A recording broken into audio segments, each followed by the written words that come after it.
Bonjour. Cette partie, elle va être entamée après la dernière partie qu'on avait. On avait parlé bien sûr de l'hybridation. On avait commencé à parler de l'hybridation.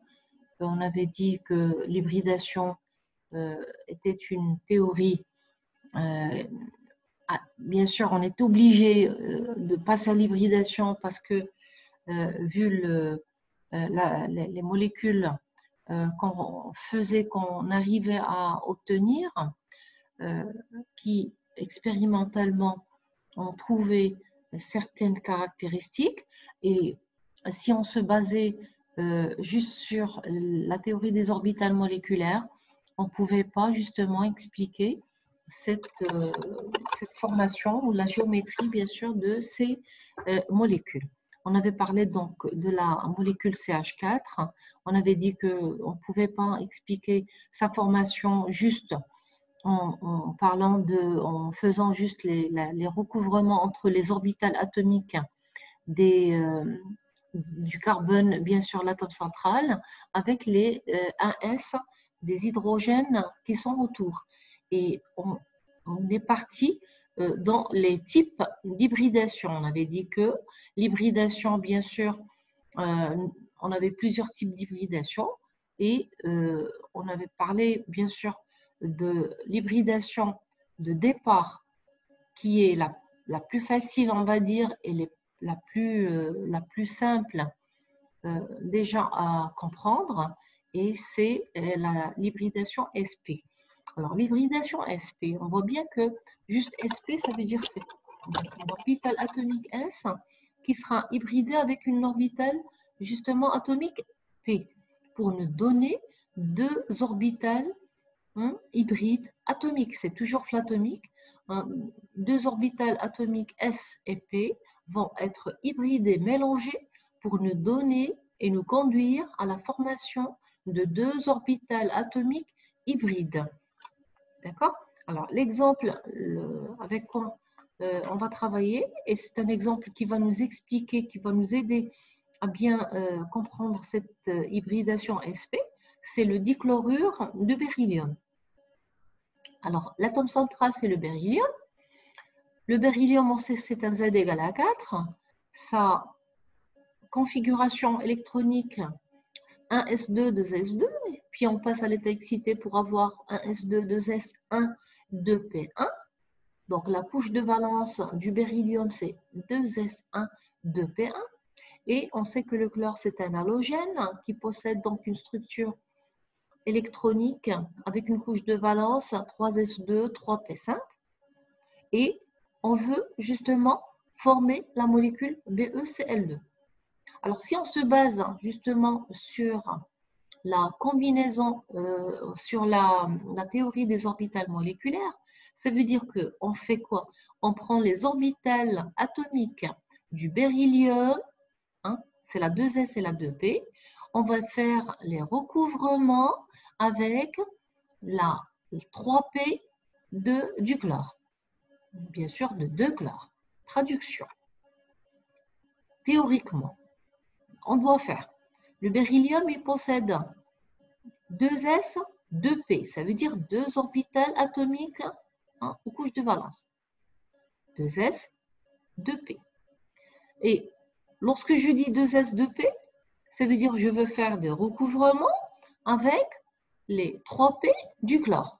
Donc, le premier recouvrement, théoriquement, sera formé par le recouvrement entre 2s du beryllium et 3p du chlore pour me faire une liaison.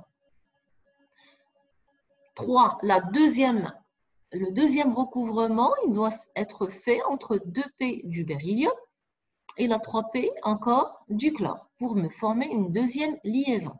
Et du coup, on va tomber sur deux liaisons, mais le problème, c'est qu'elles vont être différentes. Si elles sont différentes, pourquoi elles sont différentes déjà? C'est parce que la première liaison, elle est formée à partir d'un recouvrement entre 2s qui est sphérique du beryllium et 3p du chlore qui est en forme d'alter. La deuxième liaison, elle sera formée entre 2p du beryllium et la 3P du chlore. Donc, ces deux liaisons, elles vont être sûrement différentes. Or, expérimentalement, on sait que, et on a déjà fait, en se basant sur Gillespie, que BeCl2, c'est une molécule qui va être linéaire. Les deux liaisons BeCl sont équivalentes. L'angle de liaison est de 180 degrés. Ça veut dire que si je me base sur la théorie des orbitales moléculaires, je ne peux pas tomber sur des liaisons qui vont être équivalentes et qui me donneraient une molécule qui est linéaire. C'est pour ça qu'on doit, avant de faire les liaisons beryllium-chlore, faire quoi au départ? Directement faire hybrider les orbitales atomiques du beryllium afin d'obtenir des orbitales atomiques hybrides pour faire des orbitales donc atomiques hybrides afin de faire des recouvrements après avec les orbitales justement atomiques 3PZ du chlore. Et du coup, on tomberait sur une molécule qui va être linéaire. D'accord? Donc, la première étape, c'est de dire, bon, déjà, on a dit que les liaisons beryllium-chlore sont différentes, donc, c'est pas ça. Et donc, il faut donc construire des orbitales atomiques adéquates. Adéquates, ça veut dire qui vont me satisfaire l'expérience qui est donnée ici. Ça veut dire avoir une molécule qui est linéaire et avoir des liaisons qui sont équivalentes et l'angle de liaison qui devrait être de 180 degrés. Voilà. Donc, la première chose à faire, c'est quoi?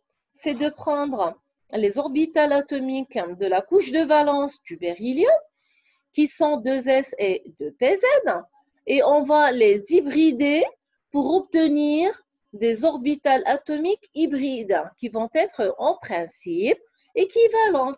Et à chaque fois, on le dit, à partir d'orbitales atomiques de départ, le nombre d'orbitales de départ atomiques, après hybridation, on tombe sur le même nombre d'orbitales atomiques hybrides. La seule différence qui va se passer, c'est qu'en hybridant une S et une P, ça va me donner deux orbitales atomiques hybrides T1 et T2 qui vont avoir la même symétrie. Ça veut dire qu'ils vont être équivalentes et c'est là notre objectif, c'est de tomber sur des orbitales atomiques justement hybrides qui sont équivalentes et du coup on peut faire les recouvrements avec les PZ du chlore afin de faire justement la molécule BeCl2 linéaire. Donc, je reviens ici, j'ai la S, 2S du beryllium excité et j'ai la PZ, la 2PZ du beryllium. Et on voit bien que, et ça j'insiste dessus, la 2S c'est une orbitale atomique qui est sphérique. La 2PZ, elle est en forme d'altère.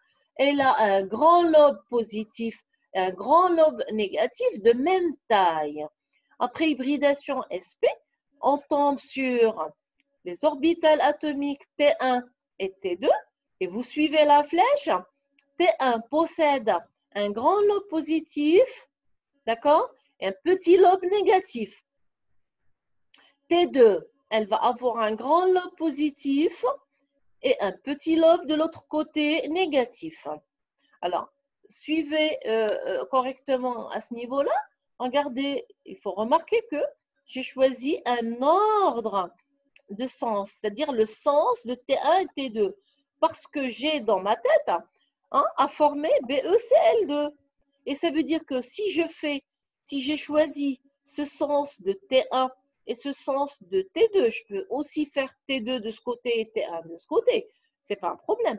L'essentiel, c'est d'avoir T1 et T2 dans ce sens, c'est-à-dire linéaire, comme ça, afin de ramener la PZ du chlore de ce côté pour faire le recouvrement et la PZ de ce côté aussi pour faire le recouvrement avec T2. D'accord? Donc, le choix d'avoir T1, T2 ainsi, c'est dans l'objectif de former un recouvrement de part et d'autre pour former une molécule qui va être linéaire. Voilà. Alors, bien sûr, je reviens à chaque fois à LCAO. Qu'est-ce que ça me dit? LCAO, la combinaison linéaire des orbitales atomiques. Elle nous dit que lorsqu'on a 2s et 2pz purs, après combinaison linéaire, ça veut dire c'est ce 2s, cette orbitale atomique 2s du beryllium, qu'est-ce qu'elle a fait? Elle a contribué, elle a, comment dire, elle a contribué, elle a donné une petite part, on ne va pas dire une petite, elle a donné une part pour faire et former Ta et une autre part pour former T2. Ça veut dire que 2S, elle s'est départagée. Elle s'est départagée entre quoi et quoi? Entre T1 et T2. Et du coup, T1 et T2 sont formés à partir déjà de 2S. D'accord? Et si je fais le même raisonnement avec la 2PZ du beryllium, 2PZ du beryllium, c'est donné justement, elle a contribué la 2PZ du beryllium, elle a contribué avec une part pour former T1 et une autre part pour former T2. Si je regarde l'approximation LCAO, comment je peux l'écrire?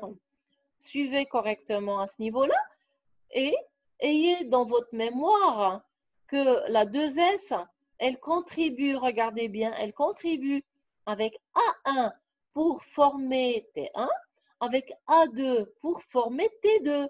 C'est pour ça que j'écris phi T1, la fonction d'onde associée à T1, comme étant égale à A1 phi de 2S plus B1 phi de 2PZ. Pourquoi B1 phi de 2PZ? Parce que le même raisonnement est appliqué pour la 2PZ. La 2PZ, qu'est-ce qu'elle fait? Elle contribue avec un coefficient B1 pour former T1 et un coefficient B2 pour former T2. Et du coup, si je regarde bien, regardez bien mes flèches, comment je note ça? 2S contribue avec A1 pour former T1, A2 pour former T2.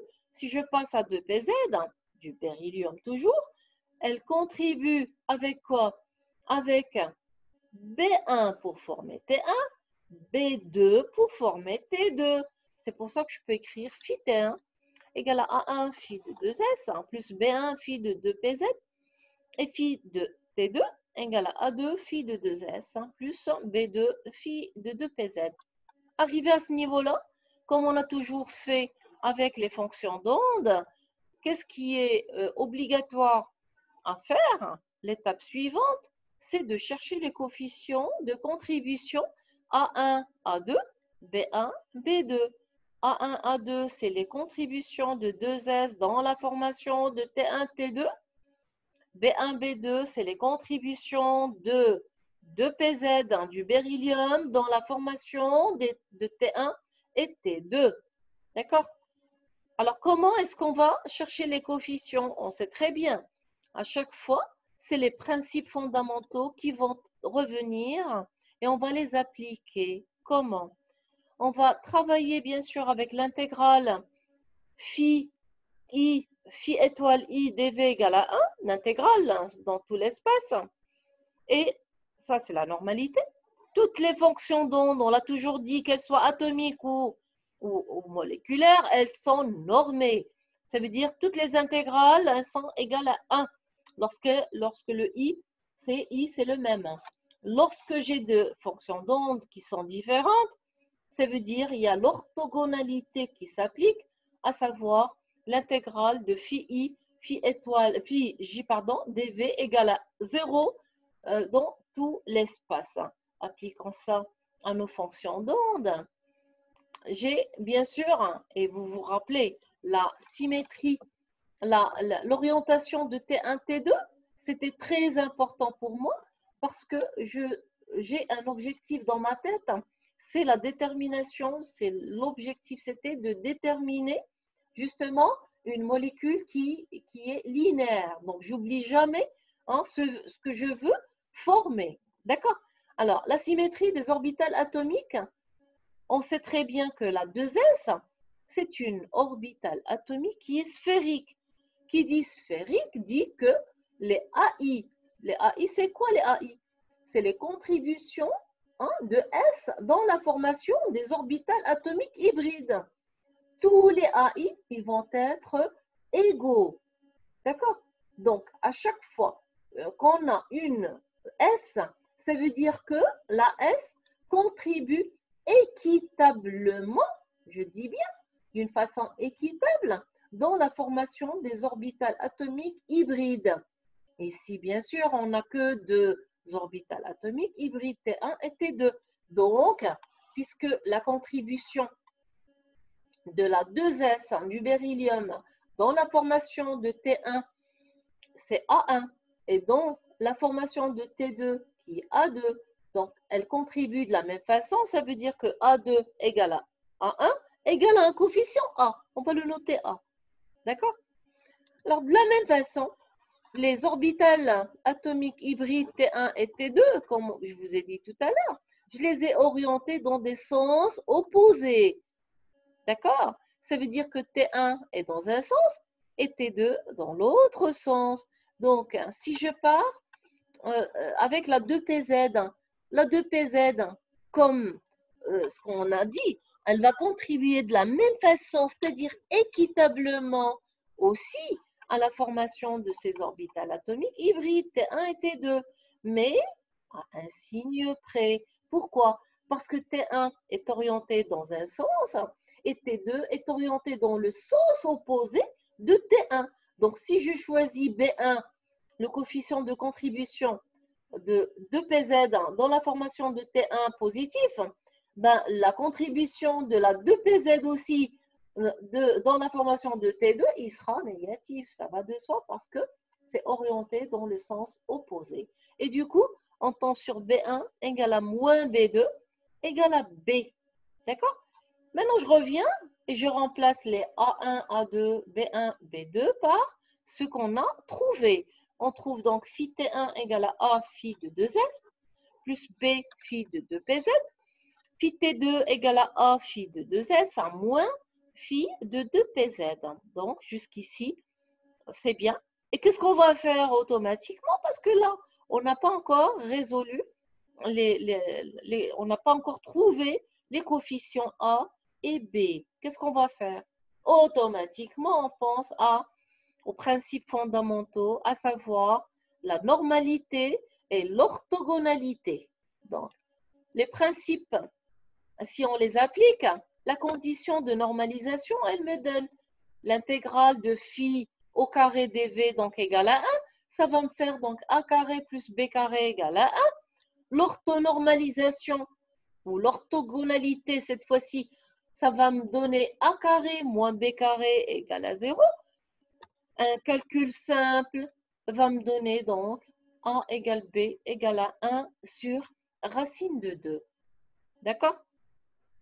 Voilà. Je remplace ces coefficients, bien sûr.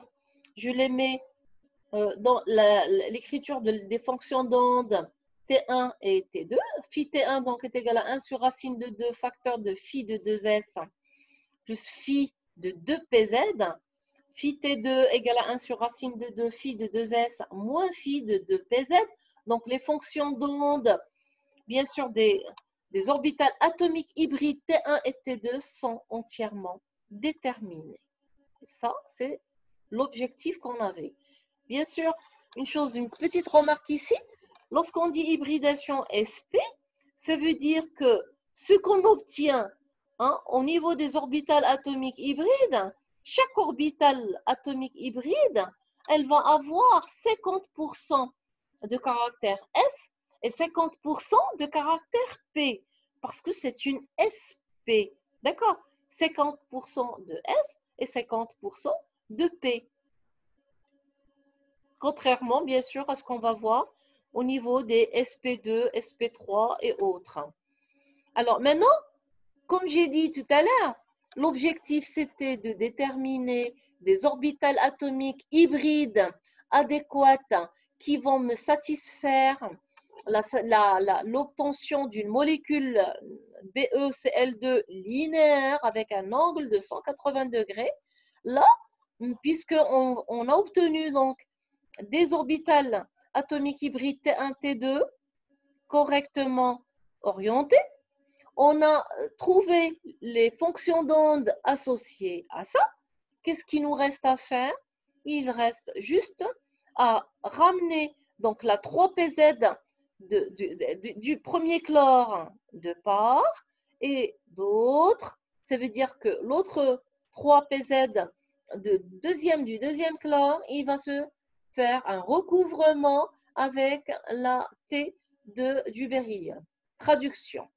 J'ai pour le schéma, alors le schéma, je le montrerai tout à l'heure, mais je vous explique quand même que la 3PZ du premier chlore va se recouvrir avec quoi? Avec T1 d'un côté. De l'autre côté, la 3PZ du deuxième chlore va se recouvrir avec quoi? Avec T2 du beryllium. Et du coup, j'aurai un recouvrement axial, et je dis bien axial. Ça veut dire que c'est des sigmas qui vont être formés. On a toujours dit, lorsque c'est un recouvrement axial, on tombe sur des sigmas. Lorsqu'on fait des recouvrements latéraux, on tombe sur des liaisons pi. Là, c'est un recouvrement du même côté, c'est-à-dire le même axe de liaison. Donc, c'est un recouvrement qui sera dit axial. Et du coup, je tombe sur une formation sur des liaisons sigma. Elles sont bien sûr opposées avec un angle de 180 degrés. Et donc, la molécule BeCl2, elle va être linéaire. Et c'est l'objectif qu'on voulait depuis le départ. Alors, la théorie des orbitales moléculaires, c'est maintenant, on va en parler, parce que c'est maintenant, puisque j'ai préparé mon beryllium, j'ai préparé les orbitales atomiques hybrides du beryllium, elles sont prêtes. J'ai la T1, vous suivez avec la flèche à chaque fois, j'ai la T1 qui possède un grand lobe positif, un petit lobe négatif, et la T2 de l'autre côté, un grand lobe positif, un petit lobe négatif. Là, je ramène les PZ du chlore de part et d'autre. Et bien sûr, comme j'ai toujours dit, lorsque je ramène la PZ ici, il faut que je la ramène d'une façon favorable pour faire le recouvrement. Ça veut dire quoi favorablement? Ça veut dire que je la ramène avec un lobe positif puisque la T1 elle est positive ici. Je la ramène dans le sens comme ça, dans un sens comme ça, d'accord? Bien choisi, hein? Pour avoir un recouvrement justement ici pour former la liaison sigma. Et de l'autre côté, je ramène le deuxième chlore, c'est-à-dire la 3PZ du deuxième chlore, que j'appelais Cl', alors que c'est le même chlore. Hein? C'est un deuxième chlore et c'est tout. Alors cette 3PZ aussi, je la ramène et je la situe d'une façon favorable, orientée correctement pour que je puisse faire le recouvrement entre quoi? Entre la T2 du beryllium hybridé et la 3PZ ici, directement du chlore. Bien. Une fois que je fais des sigmas, regardez, je tombe sur quoi? Recouvrement entre T1 et la 3PZ du chlore. Ça me donne automatiquement une sigma, et qui dit sigma anti-liant, sigma étoile. Le deuxième recouvrement, entre quoi et quoi? Entre la T2 du beryllium hybridé et la 3PZ ici du chlore, du deuxième chlore. Ça va me donner la même chose, une sigma de BE qu'on a appelé Cl' et sigma étoile de BeCl'. Et vous voyez bien que j'ai choisi deux axes pour faire les recouvrements. C'est un choix arbitraire. Pourquoi ce choix? Parce que j'ai pris l'axe Z, l'axe de la liaison, et j'ai pris ici la 3PZ. Je l'ai orientée dans le bon sens que je veux, le sens de faire la liaison. Ça veut dire que la 3PZ, elle est dans le sens inverse. Ça veut dire que c'est une moins 3PZ ici. Et vous allez voir pourquoi dans l'écriture des fonctions d'onde moléculaires. Alors, expression des fonctions d'onde moléculaires. La première pour le recouvrement, le premier, j'ai une psi de sigma BeCl qui sera égale avec une contribution, bien sûr, C1 phi T1 du beryllium hybridé, moins C2 phi de 3PZCl. Alors ce moins-là, parce que je fais une sigma et non pas une liante. Et lorsque je fais une sigma au niveau de ce recouvrement, ça veut dire que j'ai dû inverser la 3PZ. La 3PZ en principe, elle est orientée comme ça, elle serait normalement plus ici et moins là. Mais si je fais ça, ça veut dire que je ne peux pas faire de recouvrement. C'est pour ça que j'ai dû inverser là, c'est une moins 3PZ. Et c'est pour ça que j'ai moins C2 phi de 3PZ. La même chose, si je veux écrire psi de sigma étoile, c'est-à-dire l'antilion, ça veut dire j'aurai donc un axe, un plan nodal, parce que j'aurai ici plus là et moins là. J'aurai un plan nodal à ce niveau-là. Et j'aurai donc ici un plus C étoile 1 phi de T1 BE plus C étoile 2 phi de 3PZ du chlore. D'accord? Je fais le même raisonnement, mais regardez ce que j'ai fait. J'ai choisi d'une façon intelligente la même orientation, c'est-à-dire l'axe de la liaison, hein, Z'. J'ai choisi pareil, hein, que l'autre, orienté, mais cette fois-ci dans l'autre sens. Pourquoi? Parce que je veux garder la même écriture des fonctions d'onde moléculaire au niveau de T2. Traduction. Psi de sigma BeCl', ça sera égal donc à C1, un autre coefficient phi de T2 beryllium, moins C2 phi de 3PZCl', parce que également la même chose, j'ai dû inverser la 3PZ, la mettre dans le sens inverse de Z', parce que j'ai besoin de l'orienter correctement afin de faire le recouvrement ici pour faire la sigma.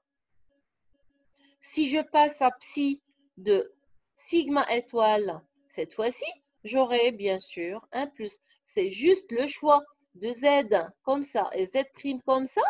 C'est juste pour avoir une harmonisation au niveau des fonctions d'onde moléculaires. D'accord? Alors, là, on a fini cette partie SP parce que le but et l'objectif, c'était de former justement des molécules qui sont la molécule BeCl2 qui est linéaire et qui donne un angle 180 degrés et que les liaisons sont équivalentes. On a pu le faire et on s'est basé sur la théorie justement des orbitales moléculaires, mais à la fin, c'est-à-dire après avoir formé et formé, c'est ça, hein, les orbitales atomiques hybrides du beryllium excité. Et c'est à la base de ça, hein, qu'on a pu, hein, partir avec les 3PZ d'éclore pour faire des recouvrements et faire la théorie des orbitales moléculaires comme on sait toujours faire. D'accord? Alors, on s'arrête pour cette partie. J'entamerai bien sûr sur une autre vidéo la théorie, l'hybridation justement SP2 pour expliquer comment est-ce qu'on peut former d'autres molécules justement, mais à partir de l'hybridation, de la théorie d'hybridation SP2. Merci.